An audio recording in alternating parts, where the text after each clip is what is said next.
Every great asset in America, mansions, yachts, a Bentley, your life, has insurance. But the difference is you pay into that insurance forever and never really cash it out. You know what else needs insurance? NFL teams at quarterback, Michael Penix.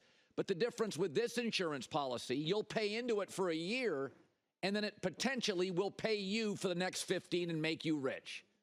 And that's a bad investment. It's an insurance policy for a year, and then it's going to pay you potentially year 2 to year 15. Who cares if Kirk Cousins upset that they drafted Michael Penix? Aaron Rodgers was upset when they drafted Jordan Love. Favre was upset when they drafted Aaron Rodgers, and they're both better than Kirk Cousins, and they were both in their prime. Kirk's not. Who cares if he's upset? He's made more money, seriously, than Brady at quarterback. He'll get over it. This is not a catastrophe. When's the last time you heard a team say this? We have the best quarterback in our division and maybe the best backup in the NFL. That's a problem. For the record, you know who teams didn't move up to get? J.J. McCarthy. Even Minnesota liked him, moved up one spot. Reportedly, Seattle, the Raiders, and the Saints all tried to move up into the top 10 to get Penix. I'm sorry. A disaster is paying Dak $385 million, which the Cowboys may do in a year. Paying Kirk Cousins off an Achilles surgery at 36 in a bad division, $180 million, getting him to play for a year, win 10, 11 games, and then he gets beat out by Penix, that's a disaster? Again, Green Bay a few years ago, with Aaron in his late prime, moved up to a quarterback that two of my GM friends didn't like, Jordan Love. Atlanta just stayed put. Kirk Cousins is 36. What if Kirk Cousins coming back, and he's never been mobile, what if he comes back off this Achilles surgery at 36 and he's less mobile? Does Penix look like a horrible pick then? What if Kirk Cousins gets hurt again? 66 quarterbacks. 66 quarterbacks played last year. It is the only position worth over a point. In the worst division in football, having the best backup in the league is a catastrophe? This is something else nobody's talking about. Kirk Cousins, and we think it was a good pickup, is going to win the division. It's a good roster. Well, this is a great quarterback class, and Atlanta has a top 10 pick. Next year's not a very good quarterback class, and the chances are Atlanta is going to win too many games to have a top 10 to 15 pick. So would you rather them pick a linebacker who's not worth half a point, Kirk Cousins gets hurt or doesn't look good in camp, you think it's a bad pick then? Atlanta next year is going to be drafting 15 or below in a bad quarterback class. And you're going to watch Kirk Cousins win the division, probably lose first round of the playoffs to Green Bay, Detroit, Chicago, Minnesota, Philadelphia, Dallas, somebody, Rams. And you're going to be like, God, I wish we had a young quarterback. Now you do. If you passed on him, you don't. That rises to a catastrophe. It's $180 million. It's a front-loaded contract. If he gives you a year starting and gets you to the playoffs, hallelujah. A second one, you stole him. You got teams in this league. Joe Burrow's making a fortune. He can't stay healthy. And I love Joe Burrow. Can't stay healthy. 4 years in a row hurt. Dak's going to make almost $400 million. 180 on a front-loaded contract and the best backup in the league, and that's wearing you out? They brought Kirk Cousins in to galvanize the team. But what if he doesn't? He's 36. He's never been athletic. He's off of surgery. We saw last year the Minnesota Vikings had to trade for a backup, Josh Dobbs, in season. They were so desperate. That's where you want to be? If Kirk Cousins gets hurt?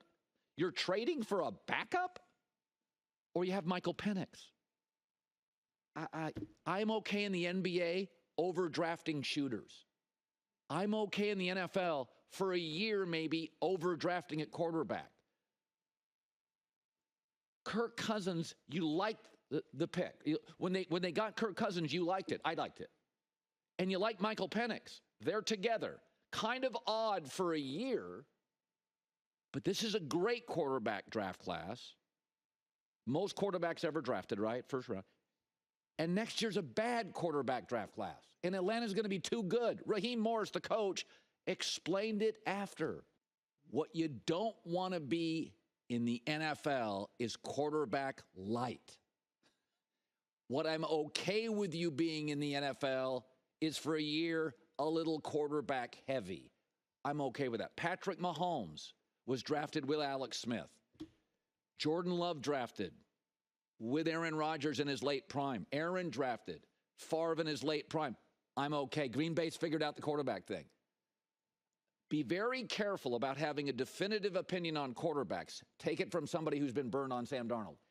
It's amazing. There were people booing the Josh Allen pick, incredulous about the Lamar Jackson pick, and loved the Zach Wilson pick. I like Kirk Cousins. I like Michael Penix. I'm okay for a year if they're together. In a bad division, in a league where 66 quarterbacks played last year. Every insurance policy, every asset has one. The bigger the asset, the more expensive insurance. This, however, is an insurance policy that within a year will pay you. You won't pay into it. All right, so Bo Nix went to Denver. We sort of called that. I like it. I think he works in Denver with Peyton. And J.J. McCarthy went to Minnesota. Don't love J.J. McCarthy, but I loved any quarterback that went to Minnesota, so I think it'll work. And here's what's interesting. So Jim Harbaugh came out, right? Harbaugh came out well before the draft. J.J. McCarthy, that's the best quarterback I've seen. You know who didn't buy it? The league. The Giants need a quarterback. Nah. Atlanta could have had him. Nah. New England could have had him. Nah. Washington could have had him. Nah. Chicago could have had him. J.J. McCarthy wasn't viewed the same way Penix was. And everybody was selling you on McCarthy, and the league wasn't buying it.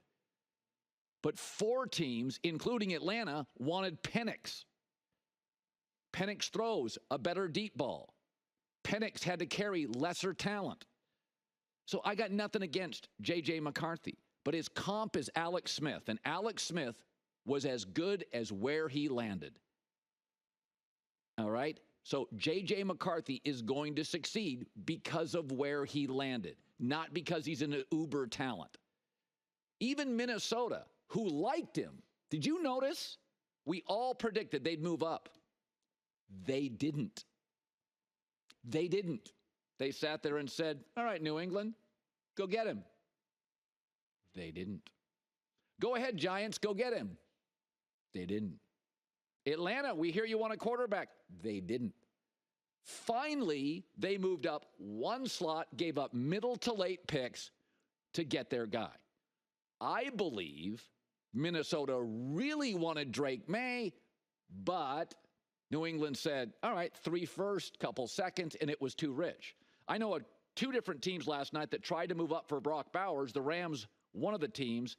I think Indy is the other.